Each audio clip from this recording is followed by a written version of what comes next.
The situation in England was grave for Catholics. The Protestant Reformation, which we think of now very much as an historical fact, was a live one for them. And particularly for those who would celebrate Mass for priests and for those who would seek to aid them in their mission, it became a question of life and death. And because of that, preparation for priestly ministry had to take place on the continent.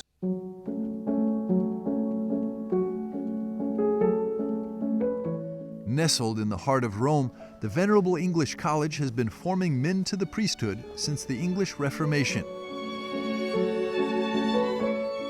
An extremely dangerous time for Catholics. The young men coming from England and Wales to study here were very conscious of the difficulties back home. Their hearts were on fire, but they knew the dangers as well.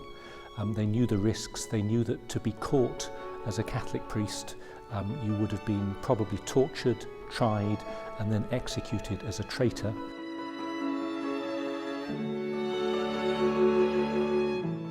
After their ordinations, the many young priests would indeed return to England and Wales to lead a secretive existence, in constant danger of betrayal, arrest, and execution, which was the fate of the English College's first martyr, St. Ralph Sherwin, on December 1st, 1581.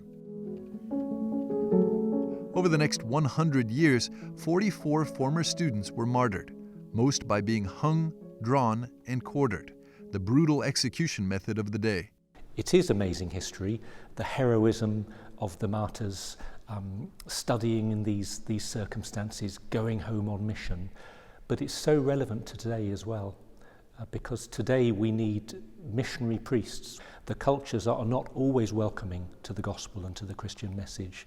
So to be able to share your faith in a loving way, but to have the courage and also the creativity you need to share that faith in new and difficult circumstances. The martyrs are such a model for that.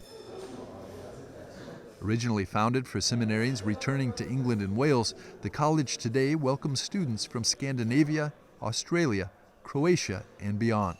Today things are a little bit different, but I mean, we go home, we're all going home to some kind of hostile environment, you know, and we will encounter hostility in different ways. So, I mean, to know that they were willing to do what they did really is an inspiration, I think, for us.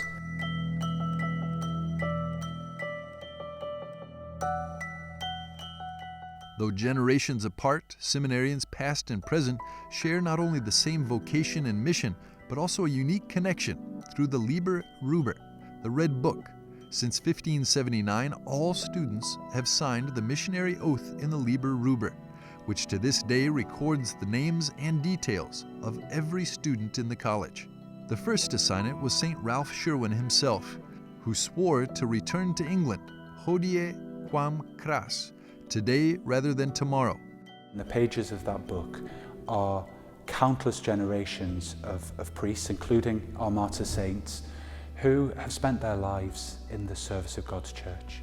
And I think there's something deeply formative about that, because they realize very quickly that the book that they're signing was signed by a person just like them, by often a young man who came to this college not only with the certainty of faith and the strength and the grace that that brings, but also with their own questions and worries and anxieties.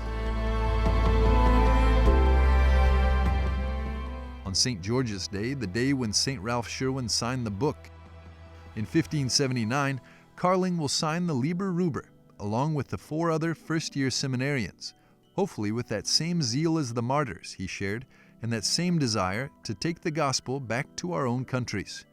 We no longer take quite the same oath, but we make that same implicit promise when we sign this book that if ordained, we will return to our home countries to be priests.